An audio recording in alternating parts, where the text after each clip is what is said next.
जिथे अन्याय तिथे आमचा आवाज, अत्याचाराचा प्रतिकार. हिंदवी न्यूज.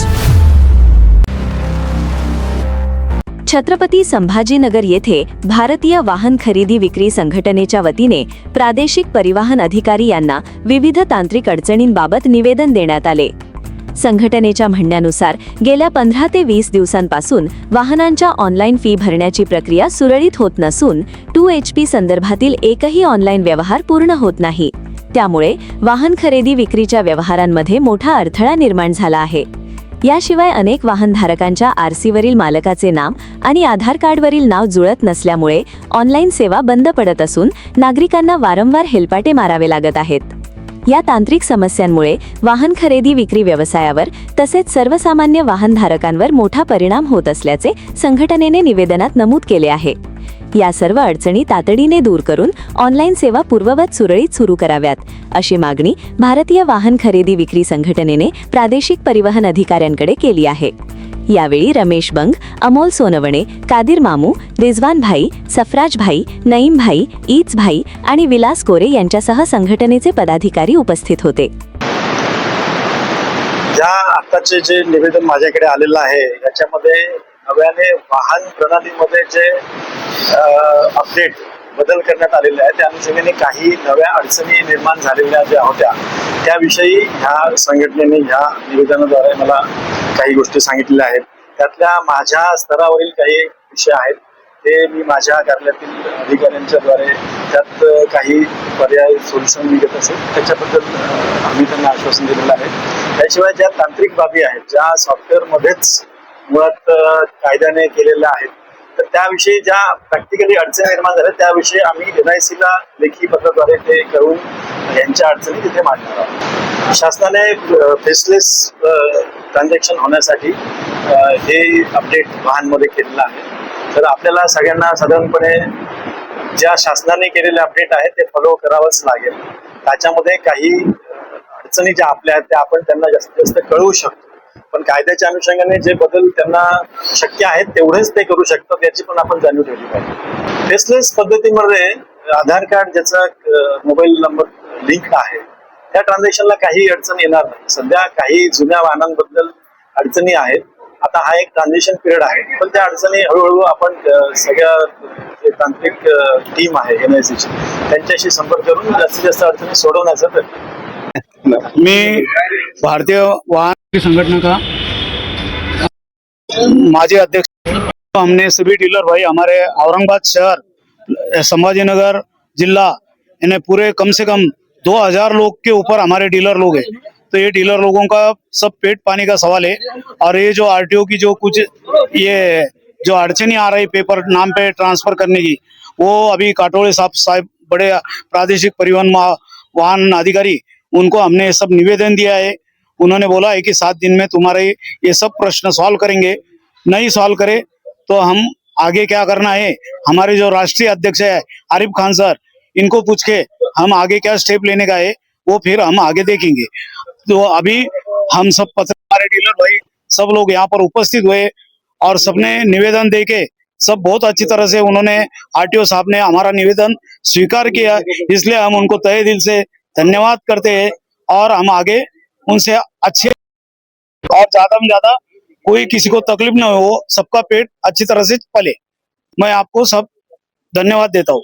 मी सध्या संभाजीनगर जिल्ह्यामध्ये RTO ऑफिस येथे आपण बघू शकता मोठ्या प्रमाणामध्ये भारतीय वाहन खरेदी विक्री संघटनेच्या वतीने आज RTO ला जे त्यांच्याकडे प्रश्न होते त्या संदर्भात मुद्दे सहित त्यांना निवेदन दिलेले आहे आणि या संदर्भात आपल्या सोबत नाही भाई काय सांगा सर? आम्ही RTO साहेबांना आता तुमच्या समोर भेटलो. आमचे बरेचसे मुद्दे RTO साहेबांकडे मुद्दे एवढे आमचे सांगायला, आणि आजपर्यंत 2022 पासून फक्त निवेदन एका टपा तुम्ही याच्यात सगळे निवेदन दिलेले, परंतु आतापर्यंत पण आज साहेब भेटले आणि साहेबांनी चांगलं उत्तर दिलं की माझ्याकडनं जे होऊ शकतो ते मी करतोय.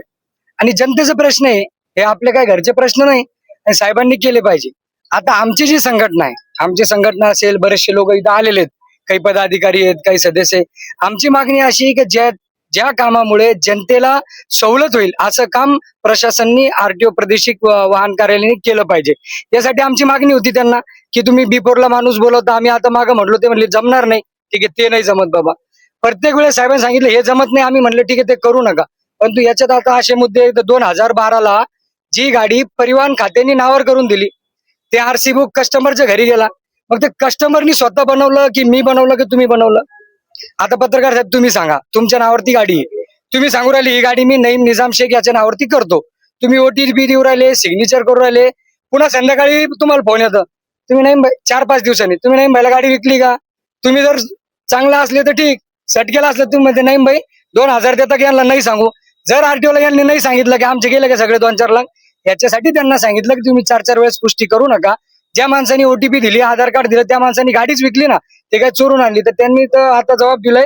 7 दिवसाचा आम्हाला टाइम आहे, 7 दिवसाच्या नंतर साहेबाकडे येऊन पुन्हा त्यांना विचारपूस करणे.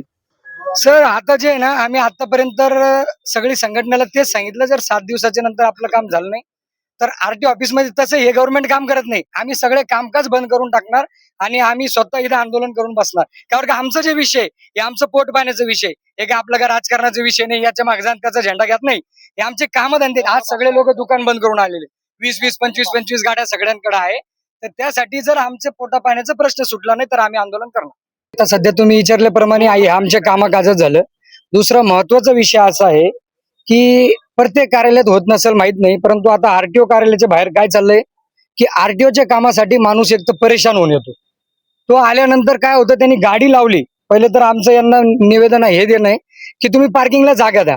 काय होतं, इथं माणसांनी गाडी लावली, तो माणूस टेन्शन मध्ये असतो, बिफोरचा वेळ झाला, असं झालं तसं झालं, ते पळत येतो. गाडी बाहेर लावल्याच्या नंतर ट्रॅफिक पोलीसवाले ती गाडी उचलून नेतात. उचलून नेल्याच्या नंतर तो बिचारा परेशान होतो. सर्वसामान्य जनतेला हा फार मोठा त्रास आहे. RTO कार्यालयाच्या बाहेर हा लवकरात लवकर बंद झाला पाहिजे. त्याच्यानंतर गाडी नेल्याच्या नंतर त्याला जबाबदार कोण? तो माणूस परेशान होतो, इथं माझी गाडी कुठे गेली, माझी गाडी कुठे गेली. त्याच्यानंतर ट्रॅफिकवाले 1000 ते 1200 रुपये त्याच्याकडून घेऊन ती गाडी सोडतात. हा मुद्दा फार महत्वाचा आहे, त्यासाठी आपणही हा आवाज आमचा उचलताना अशी तुमच्याकडून अपेक्षा करतो आणि RTO कार्यालयाला विनंती करतो की तुम्ही आलेल्या लोकांना पार्किंगची व्यवस्था द्या. जर पार्किंगची व्यवस्था देत नसेल तर बाहेर राहिलेल्या गाडी ट्रॅफिकवाल्याला सांगा तुम्ही गाड्या उचलू नका. धन्यवाद. हा, हे गेट उघडून तुम्ही ट्रॅफिकला जागा द्या. का जागा आहे तुम्ही पहा किती जागा आहे, येणाऱ्याला जागा द्या. जर जागा देत नसेल पार्किंगसाठी जागा द्या. जर येणाऱ्याला पार्किंगसाठी तुम्ही जागा देत नसेल तर मग ट्रॅफिकवाल्यांना सांगा RTO कार्यालय समोरची गाडी उचलू नका. ही आमची अपेक्षा तुमच्याकडनं आहे. आमचा आवाज तुम्ही त्यांच्याकडनं पोहोचवता. धन्यवाद. भारतीय वाहन खरेदी विक्री संघटनेच्या वतीने आज आपण प्रादेशिक परिवहन कार्यालयात छत्रपती संभाजीनगर येथे सर्व पदाधिकारी, सदस्य, सभासद, अध्यक्ष, उपाध्यक्ष, मी अमोल सोनवणे उपाध्यक्ष आज निवेदन देण्यासाठी इथं जमलो होतो की जी नवीन वाहन प्रणाली अपडेट झालेली आहे त्यात ज्या काही अडचणी येत आहेत, जे काय तुम्हाला वाहन ट्रान्सफर करण्याची जी फीस आहे ती आज 15-20 दिवस झाले पाठत नाहीये. ट्रान्सफरची फीस वाटली नाही, त्याच्यामुळे पेपर पेंडिंग पडलेले आहेत. सर्व व्यापारी त्रस्त आहेत आमचे आणि ह्या व्यापाऱ्यांची जी संयुक्त जी सगळ्यांची मिळून मागणी होती की बुवा ही वाहन प्रणाली जी आहे याच्यात काही चेंजेस झालेले आहेत, ते आम्ही त्याद्वारे साहेबांना आम्ही निवेदन दिलं की या वाहन प्रणालीमध्ये चेंज करून जी आधी सुरुवातीला HPTO ची जी फीस पाठत होती ती आता जे कसं आहे तुम्हाला HP उतरवण्यासाठी वेगळी फीस पाडा, ट्रान्सफरसाठी वेगळी फीस पाडा, आधारला जे नाव आहे त्याच नावानुसार तुमचं वालं ट्रान्सफर झाली पाहिजे. पण आधार मध्ये जर कधी समजा सरनेम आधी असेल आणि तुमच्या RC वर जर कधी नाव आधी असेल तर तुमची ट्रान्सफरची फीस पाठत नाही.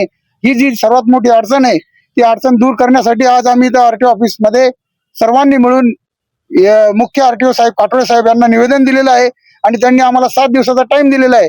7 दिवसात जर आता आमच्या मागण्या मान्य नाही झाल्या तर मग आम्ही सर्व संघटना मिळून आम्ही ठरवणार आहे की कशा पद्धतीने आम्ही शांततेच्या मार्गाने कसं आंदोलन करायचं ते आम्ही सर्व बसून त्यावर चर्चा करू आणि पुढची तारीख आम्ही लवकरच तुम्हाला ठरवू. जिथे अन्याय तिथे आमचा आवाज, अत्याचाराचा प्रतिकार. हिंदवी न्यूज.